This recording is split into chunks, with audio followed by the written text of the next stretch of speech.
Kill that urge to be chosen. Choose yourself. Hi, I'm Kimmy. Welcome to my channel. This is my first video, which is insane. I've wanted to start a YouTube channel for like years. So I'm really excited to get into my top books of 2022. I'm gonna put top 10 in the title, but I'm very, very picky and I couldn't just pick 10. I couldn't just pick 10. If you follow me on TikTok, you already know I have a video up about this, but I'm gonna talk a little bit more about it. Going in ascending order, so it's like gonna start at the bottom and then I'm gonna end at number 1. But the 13th book on my list is The Favor by Suzanne Wright. If y'all like Marriage of Convenience, Grumpy, because she's really not all that sunshine, and Boss Assistant, you're gonna love this book. She's like, I wanna quit, and he's like, I actually can't let you do that, because I might be attracted to you. So it's a lot of fun. It actually goes more in depth than most Marriage of Convenience books are. I love Marriage of Convenience. It's one of my favorite tropes, but I actually really like this one. So yeah, number 13. These are actually tied. I didn't put this on my TikTok video because I didn't have enough time, but Terms and Conditions by Lauren Asher. If you guys know me, you know I rode for this book. I was not letting anybody not hear about it. Like, I might have been the PR manager. I might as well have been the PR manager for this book because like, I wouldn't shut up about it. This is the second book in the Dreamland Billionaire series. So yeah, the guy in this book is a billionaire. And yeah, the main girl in the book is a Black girl. Thank you very much. You know, I love to see my people loved on. And she's a bougie Black girl. You know, she dresses, she's done up. And I just really love how she was portrayed in this book. I love Iris. Her name is Iris, by the way. I love her. I love just how like she would do protective hairstyles for her vacation, but she was just like, she was classy. She was just that girl. You can't do any better than her. You can't, because how you gonna do better than number 1? You're not. She's literally me too. I think a lot of her decisions I would have made. So maybe I'm projecting. Number 12, Ever After Always by Chloe Lisa. I freaking love this book. It is a marriage in crisis, and I never read a marriage in crisis before I picked this book up, right? So I'm like, okay, I know like a lot of people are like, oh, it's sad, it's sad. I think I cried maybe 3 times. Yeah, I don't know. I was a mess. This is, I think, the 3rd book. Yeah, it's the 3rd book in the series. Guys, if you like a good little hearty break, then you're gonna read this one. Because it's like that song, Olivia Rodrigo, 1 step forward, 3 steps back. I get you, sis. I get you. I'm not gonna spoil too much because I feel like if I say much, it will spoil it. But let's just say a lot of waterworks. It's pretty tough. It's hard on the soul. It's a good one. Number 11, Daisy hates this book, y'all. Okay, so I can actually make a separate video on it, so let me know. But this whole series is called the Magnolia Park series. Magnolia Parks is a Black girl. Yeah. Anyways, Daisy Hayes is not Black, but her brother is the like top gang lord of London. He be stealing paintings, like all that money heist type of anxiety. This is a bunch of like relationship stuff and just like complex characters and complex situations. But let me tell y'all, a part of the series, the couple I'm rooting for the most is Daisy and Christian. But I've obviously annotated this book. This is my love. This is my love. I love this book. So it deserves this placement on my list. It's phenomenal. The No Show by Beth O'Leary is sitting at top 10. We have finally gotten to the top 10. And let me tell you guys, this book is gonna have you in tears. It's gonna have you in shambles. It's gonna have you gasping for air, you feel me? Cause like, it's a lot. It's a lot on the mental. I literally can't say much, but pay attention to the cover. And that's all I can say. I'm literally gonna spoil it if I say any more. This is a tearjerker. I think I did like full body sobs. You know, when you cry and then you sleep and you sleep like this? That's how I was sleeping after I finished this book because I cried like 4 times and full body craze, like boo-hoo tears. Part of Your World by Abby Jimenez. I had to go on this list. I'm gonna advise you guys to actually get the audiobook version of this because the male narrator for Daniel, he's an actor. He is not just reading the book like me, like, you know. No, he is an actor, okay? You're gonna feel that dialogue in your tummy. I absolutely love this book. It's how do I say this? It's Grumpy Sunshine, but reverse Grumpy Sunshine because the girl's a little more grumpy. There's also age gap in there, and then there's rich girl, poor guy, but not like really poor. Like he has money, you know. He runs stuff. He be running stuff in the town he's in. Okay? But this book, I think it's just, it's so beautiful. It's beautiful. It's fun. It's something light, but also not too light. I think this is a really, really good book. Like anybody with eyes should really pick it up, but that's just me. Indigo Ridge by Devaney Perry is sitting at number 8. This book is a small town murder mystery, okay? But also with romance, all right? The main girl, she's a sheriff to a new town that she's never been to, right? Because her uncle's the mayor and he pulled some strings. And on the first night, she's like, all right, this is a new town. Let me hook up with a guy, right? That same guy's like, all right, this is a new girl. She don't belong to this town. Let me hook up with her. Turns out that you're gonna live in the same town. Feelings get involved. They become friends with benefits. I know you was thinking it, girl. Friends with benefits to lovers is one of my favorite tropes of all time. It's just so, when it's well done. When it's well done. But it's just so like, yummy, yummy, yummy. What did Beyonce say? It's just, yeah. Yeah. Restore Me by J.L. Seegers. I love this book so much, guys. This is a Black romance, right? But it's also kind of second chance. Okay, and it's told in a past present timeline. At first I was like, because I don't like past present timelines, right? This book literally, it changed my opinion. It changed my opinion. It's done so well. I loved everything to do with this book. It does handle grief because the main girl is a widower, right? And then the main guy is the widower's husband's best friend, okay? And there's a lot of history there, but it's so interesting, it's so good, and it's spicy. Also, J.L. Seegers writes like poetry. I've never in my life seen Black women written like poetry, like loved on the way that she writes about Black women being loved on. So I honestly recommend this with everything in me. I would give this to you. I would literally give you my copy if I could, because it's that good. Love Life Arms. I love this book so much, guys. Love Life Arms by B.K. Borison. If you like Christmas romances, if you like fake dating, if you like friends to lovers, this is your book, okay? Luca and Stella, that's what they follow. The story follows Luca and Stella. And she owns like a tree farm, a Christmas tree farm that obviously thrives during the winter time.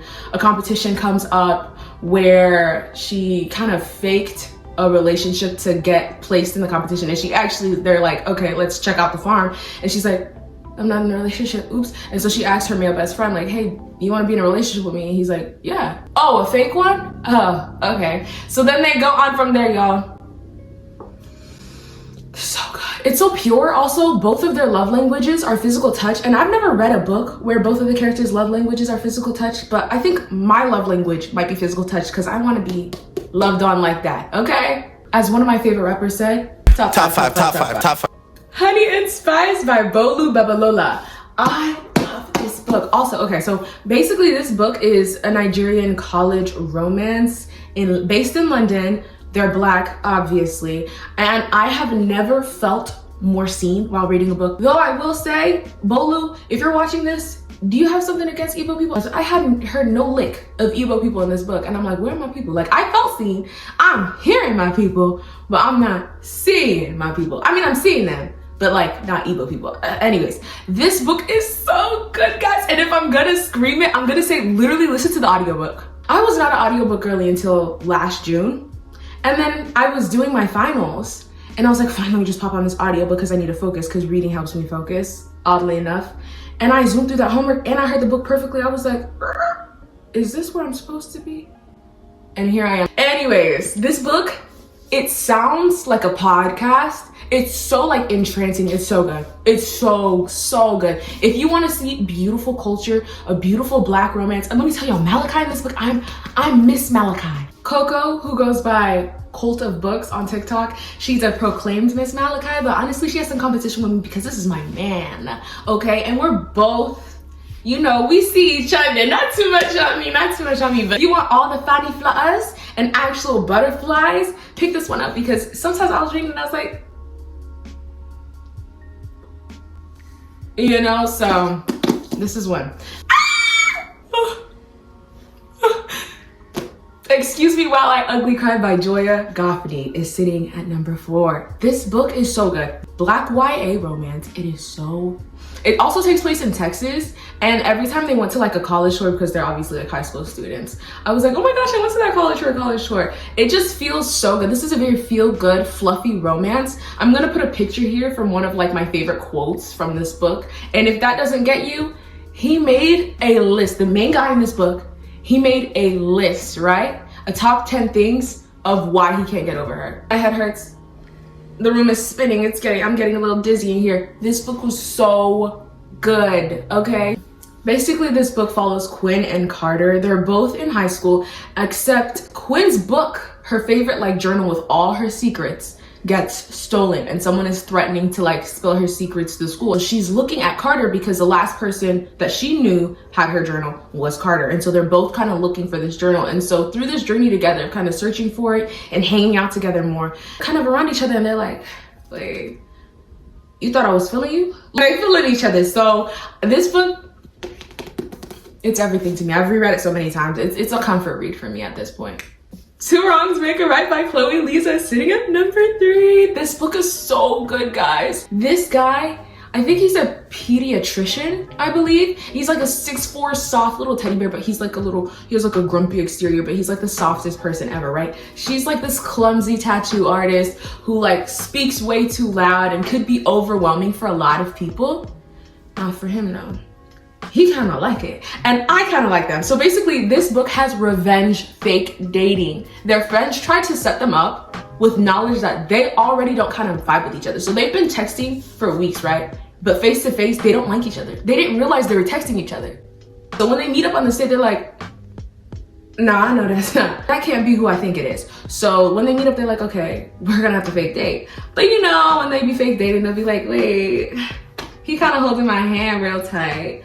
Wait, she kind of leaned into my chest right there. You know, all the little butterflies. And there's this one scene in a bowling alley where she like hits a strike, and they're with all their friends, by the way, because they're fake dating at this point. She hits a strike, and then she's like, ah, and all the adrenaline is high, and she jumps up on him, wraps her legs around him, and like makes out with him in front of everyone.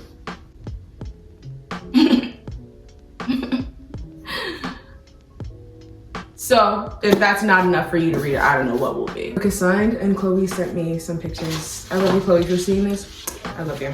We're at top 2. Okay, my second favorite book of the year is, yeah, Daisy Hates the Great Undoing. This is the most recent book in the Magnolia Parks universe. It's the only one I have not annotated yet because I read it digitally, but I will be annotating, and I'm actually might make a video on how I annotate if you guys want to watch it. Anyways, this book is so good. So many of the characters in this book have matured. So to see them mature and see the people they are, and they're honestly good people, like to the core, they're good people. And watching Christian and Daisy, literally, okay, get this. They're 2 people, right? She's dating someone, he's dating someone. They're in love with each other, very much like they've never loved anyone the way they've loved each other. So we kind of have to navigate this in this book on top of what's going on with Julian, because a lot is happening and I can't say it without spoiling it, sadly. But this book was so good, guys. I ate it up. What did Beyonce do? What did Beyonce say? Yeah, it's pretty much it for me. You can't do any better than number 1. And this is one of, actually, sorry, I do have number 1. And number 1 is, roll please, Bloodwork by Tracy Dion. It is the second book in the Legend-Born cycle. So I believe there's gonna be 3 or 4 books in the series. But guys, this book had me by my neck. I swear, every single chapter, I was like, damn, like dang, so much was happening. So freaking much was happening. I can't even. So I annotated this. I annotated this book down. I have pictures with me loving this book because this is my book. You know what I mean? So basically the second book of the series. We know what happened with Bree at the end of Legend-Born. If you want me to go in detail, I can. I will actually make a separate video dissecting both books if you guys want that. But this book follows the events of what happened directly after what happened in the first book, and we kind of navigate that, but now she's dealing with the regents. Basically, if you guys don't know, this series is a King Arthurian retelling, and it's fantasy. I'm not really a fantasy girly, except when it comes to this. Except when it comes to this and Percy Jackson. I'm a Percy Jackson girl. But anywho, yeah, a lot happens. My favorite couple, to me, prevailed in this book. So I had a blast. It fed me well. And it was so good, it was so immersive, and I had a community that had already gotten the book because I got the ARC, that's why it's paperback, who already got the book, and we were just talking together. It was amazing. It was amazing. I had an amazing time with this book, so yeah. Thank you guys so much for watching this video. If you liked it, please like and subscribe, do all that fun jazz.